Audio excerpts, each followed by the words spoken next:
Number 5. A kite is flying at a height of 60 meters above the ground. The string attached to the kite is temporarily tied to the point on the ground. The inclination of the string with the ground is 60 degrees. Find the length of the string, assuming that there is no slack in the string. Ground level இருந்து 60 meter heightல ஒரு kite இருக்கு.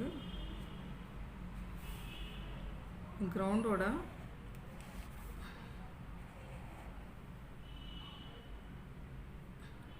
60 degree angle inclined ஆயிருக்கு இந்த kite ஓடைய string.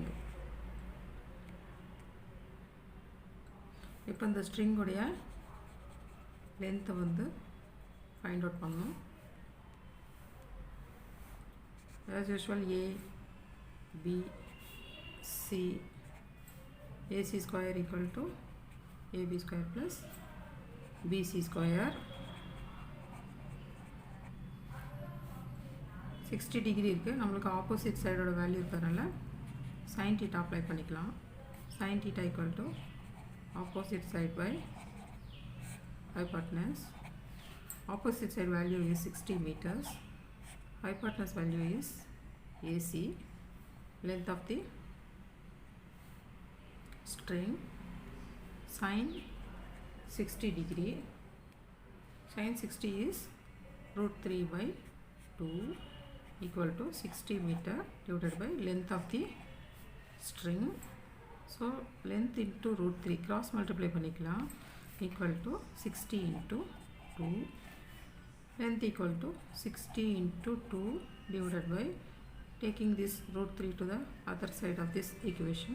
This will go to the denominator. So 3 into 20 into 2. 60 split பண்ணி 3 into 20 னு எழுதிருக்கேன் divided by root 3. இந்த 3 root 3 into root 3 னு split பண்ணி எழுதிக்கலாம் into 20 into 2 divided by root 3. ஒரு root 3 இன்னொரு root 3 cancel பண்ணிக்கலாம். 20 into 2s are 40. 40 root 3 meters. இப்போ நம்மளுக்கு ஸ்ட்ரிங்கோட லென்த் கிடைச்சாச்சு. So length of the string equal to 40 root 3 meters.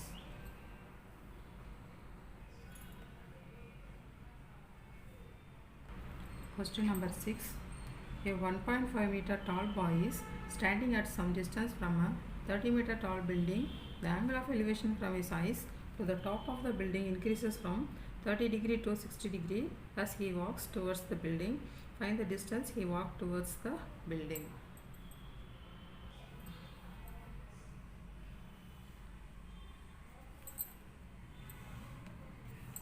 Total height of the building 30 meter னு கொடுத்திருக்காங்க.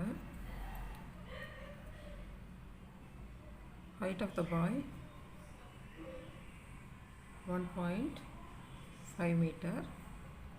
அப்போ இந்த distance நம்மளுக்கு 1.5. So the full length 30. இந்த length 1.5. அப்போ இந்த length எவ்வளவு இருக்கும்? 30 minus 1.5. 30 ல இருந்து 1.5 subtract பண்ணோம்னா 28.5. So 28.5 meters. BC ஓட value 28.5 meters. A, B, C, D, E.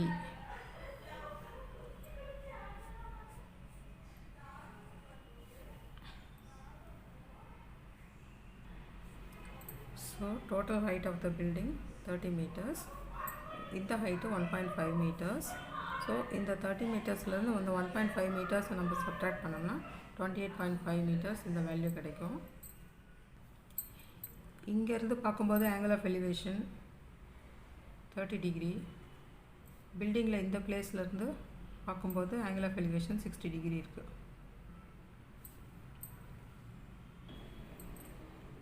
இந்த distance நம்ம calculate பண்ணனும்.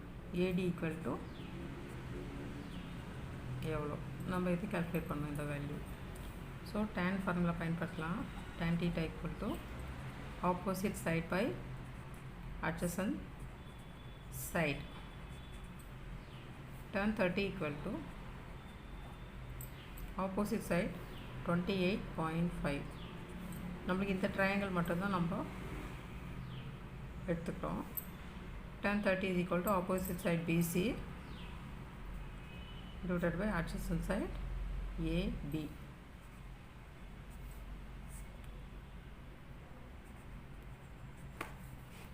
AB equal to 28.5 tan 30. 28.5 divided by the value of tan 30 is 1 by root 3. So 28.5 into root 3 meters. Tan 60 equal to opposite side by adjacent side.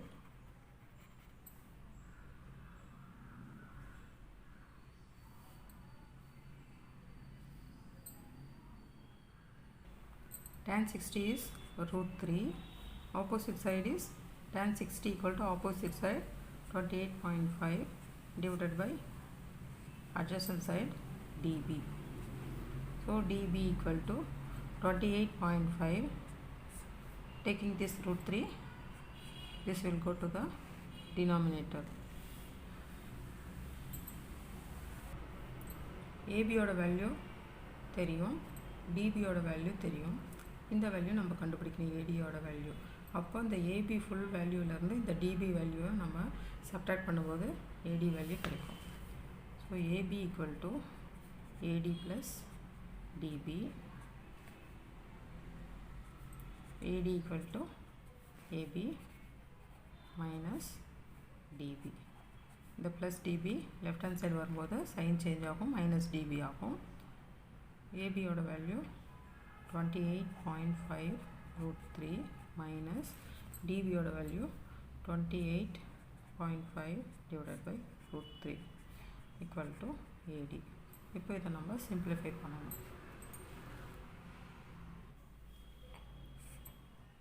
1 into root 3 LCM. இந்த value அப்படியே எழுதிக்கிறேன், 28.5 root 3. டினாமினேட்டரை compare பண்ணும்போது 1 இருக்குது, root 3 இல்லை. So இது இல்லை, எழுதிக்கிறேன். இந்த மைனஸ் வேல்யூ 28.5. டினாமினேட்டரை கம்பேர் பண்ணும்போது root 3 இருக்குது, 1 இல்லை. ஸோ அந்த வேல்யூ எழுதிக்கிறேன். AD 28.5 root 3 into root 3 is 3 minus 28.5 into 1 is 28.5 divided by root 3 equal to AD. 28.5 into 3 is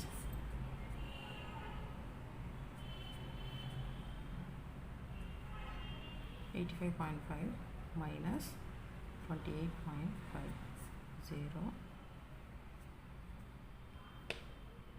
7 5. So 57 by root 3 AD.